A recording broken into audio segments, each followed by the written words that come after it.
যখন দেশের মেধাবী ছাত্রছাত্রীরা বলে উই হেট পলিটিক্স, তখন আমার মনে হয় দেশটা অন্ধকারে যাচ্ছে। কারণ মেধাবীরা যদি রাজনীতিটা করে, তাহলে রাজনীতিটা কাদের হাতে যাবে? আমি এই লাইনেও আর বেশি বিতর্কে যেতে চাই না। আমি আশা করব ঢাকা বিশ্ববিদ্যালয়ের যে অতীত, সেই 52, সেই 69 স্কুলে ছিলাম, এখনো চোখের সামনে ভাষায় আসাদের সেই রক্তমাখা শার্ট, স্কুলে পড়া অবস্থাতে কন্টনে গিয়েছিলাম। আর ছাত্ররা হলো সবকিছু, এই দেশের ইতিহাস ঐতিহ্য সৃষ্টি করেছে ছাত্ররা। আর সেই ছাত্ররা এটা থেকে দূরে থাকবে, সেটা হতে পারে না। সেই কারণে আমি আশা করব যে ভবিষ্যতে অন্তত এই ধারাবাহিকতাটা যাতে বজায় থাকে। পাশাপাশি আমার আরেক ছোট ছাত্র বন্ধু বলেছেন, শহীদ রাষ্ট্রপতি জিয়া রহমান একটি স্লোগান দিয়েছিলেন, সে খুব ভালো কথা বলেছেন।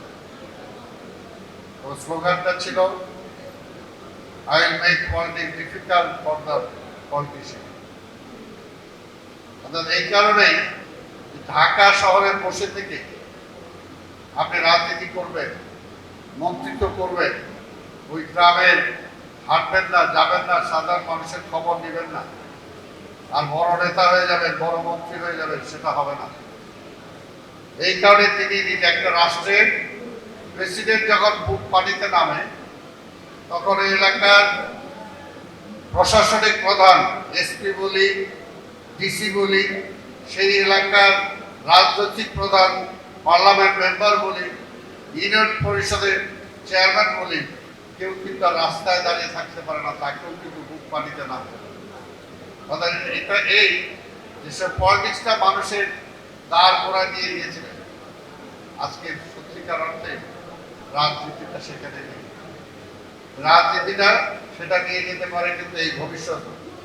এখানে আমি বলবো, এরা ভবিষ্যতের ডাকসুর নেতা না, ভবিষ্যৎ রাষ্ট্রের নেতা।